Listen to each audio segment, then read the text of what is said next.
Fast study classes की online दुनिया में मैं अरुण शर्मा आपका हार्दिक स्वागत करता हूं, अभिनंदन करता हूं, वंदन करता हूं। मित्रों, आज जो चीज़ टॉपिक मैं आपको पढ़ाने वाला हूं वो रहेगा आपका चंबल नदी।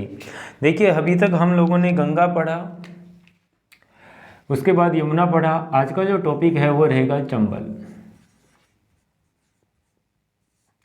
सबसे पहले हम कोई भी नदी पढ़ते हैं दोस्तों, तो सबसे पहले हम देखते हैं कि वो नदी निकलती कहाँ से है। तो चंबल नदी का उद्गम,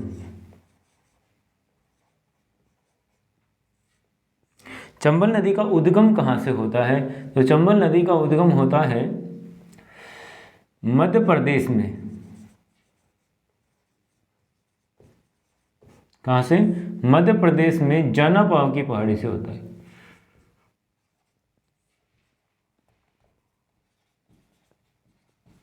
मध्य प्रदेश की जानापाव की पहाड़ी से कौन सी नदी का उद्गम होता है? चंबल नदी का उद्गम होता है। कौन सी नदी का उद्गम होता है?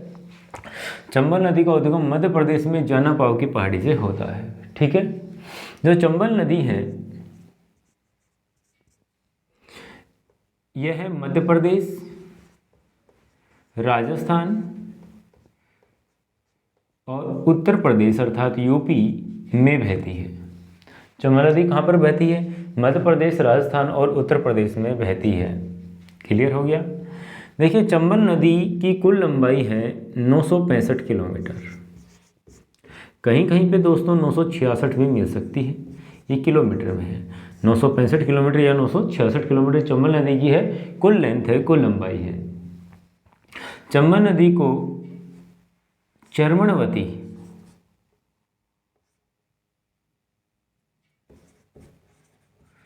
चर्मणवती या कामधेनु के नाम से जाना जाता है।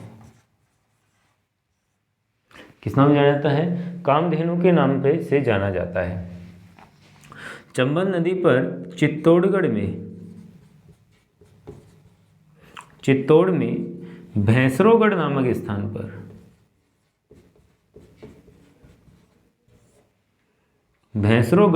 स्थान पर बामनी नदी आकर मिलती है।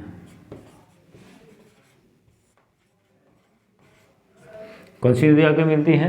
बामनी नदी आकर मिलती है। तो बामनी नदी से संगम पर के साथ बात ये क्या है, यहाँ क्या हो जाता है, क्या बनता है? चूलिया जलप्रपात बनता है।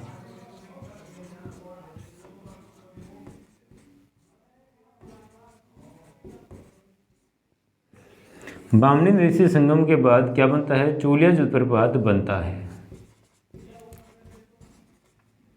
क्या बनता है अभी? बामनी नदी से संगम के पश्चात इस पर क्या बनता है? चूलिया जलप्रपात। चूलिया जलप्रपात की ऊंचाई दोस्तों कितनी है? 18 मीटर। चूलिया जलप्रपात की ऊंचाई कितनी है? 18 मीटर है।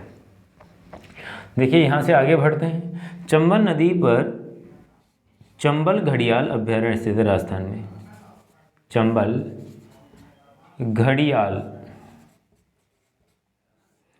नदी पर चंबल घड़ियाल अभ्यारण्य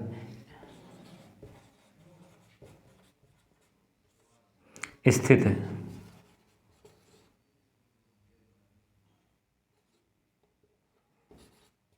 चंबल नदी पर क्या स्थित है? चंबल घड़ियाल अभ्यारण्य स्थित है। क्लियर है? अब जरा ध्यान से देखिएगा, चंबल नदी जो है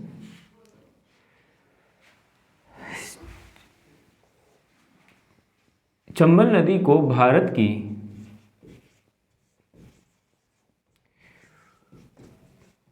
कोलारोडा या कालारोडा कहा जाता है। चंबल नदी को भारत की क्या कहा जाता है? कालारोडा कहा जाता है। चंबल नदी को भारत की क्या कहते हैं दोस्तों? कालारोडा कहा जाता है। ठीक है, क्यों? देखिए, जो हमारा संयुक्त राज्य अमेरिका है वहाँ पर कालारोडा का पठार है, और उस कालारोडा एक नदी है जो कालारोडा के पठार को 2 भागों में बांटती है। उसी प्रकार चंबल हाड़ौती के पठार को बांटती है। क्लियर है? इसलिए इसे भारत की क्या कहा जाता है? कालारोडा कहा जाता है। क्या कहा जाता है? कालारोडा कहा जाता है। क्लियर हो गया? चंबल नदी राजस्थान में सवाई माधोपुर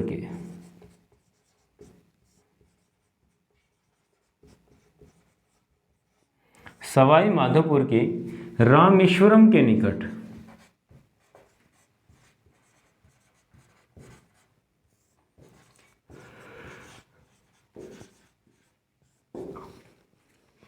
बनास और सीप से संगम करती है। किसे संगम करती है? बनास और सीप से संगम करती है।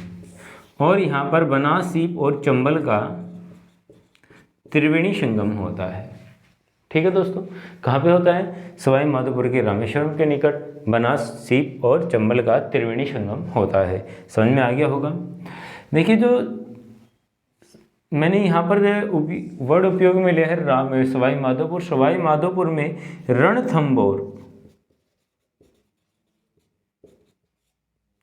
रणथंबोर नामक वन्य जीव अभयारण्य है और रणथंबोर में त्रिनेत्र गणेश जी का मंदिर स्थित है।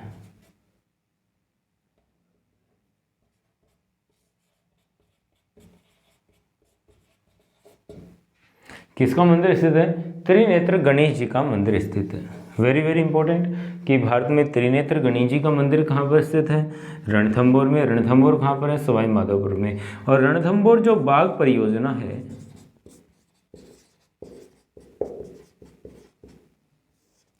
ये भारत की सबसे छोटी बाघ परियोजना है। रणथंबोर जो बाघ परियोजना है, रणथंबोर टाइगर जो प्रोजेक्ट है, भारत का सबसे छोटा टाइगर प्रोजेक्ट है। मित्रों, क्लियर हो गया। अब चंबल नदी देखिए सवाई माधोपुर धौलपुर से आगे होते हुए उत्तर प्रदेश में इटावा नामक स्थान पर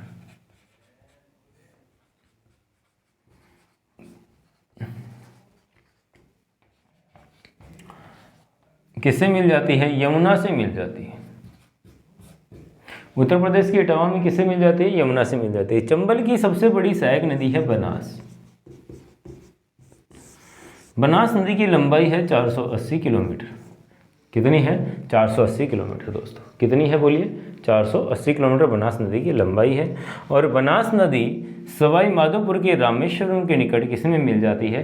चंबल में मिल जाती है। तो चंबल नदी का उद्गम कहाँ से होता है? जनापाव की पहाड़ी से होता है। चंबल नदी को कामधेनु, चर्मणवती या भारत की कोला रोड़ा या काला रोड़ा कहा जाता है। चंबल नदी भारत में राजस्थान की माही नदी के बाद दूसरी जो बारहमासी नदी है। चंबल नदी उत्तर प्रदेश, मध्य प्रदेश और राजस्थान में बहती है। चंबल नदी पर 4 बांध हैं दोस्तों। कितने बांध हैं? 4 बांध हैं। नंबर 1 है गांधी सागर बांध।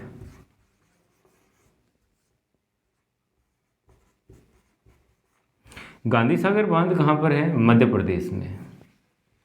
नंबर 2 पे है राणा प्रताप सागर।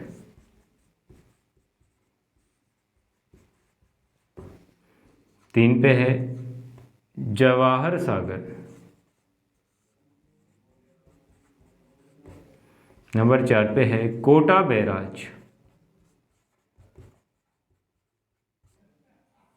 ये सभी जो चारों हैं, तीनों हैं, ये कहाँ पर है? राजस्थान में। तो आपको समझ में आ गया होगा कि चंबल नदी बहुउद्देशीय परियोजना, चंबल नदी घाटी में बहुउद्देशीय नदी घाटी परियोजनाओं का भी जन्म हुआ है। बहुउद्देशीय नदी घाटी परियोजनाएं क्या होती हैं? वे परियोजनाएं जो एक से अधिक उद्देश्यों की पूर्ति करती हैं, उन्हें बहुउद्देशीय नदी घाटी परियोजना कहा जाता है। तो यहाँ तक समझ में आ गया होगा चंबल नदी दोस्तों।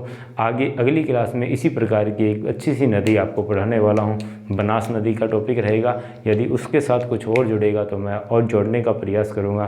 तब तक के लिए आप हमारे इन चैनलों को लगातार आगे बढ़ाते रहिए। आपका प्यार प्रेम लगातार हमारे साथ बने रहे। धन्यवाद।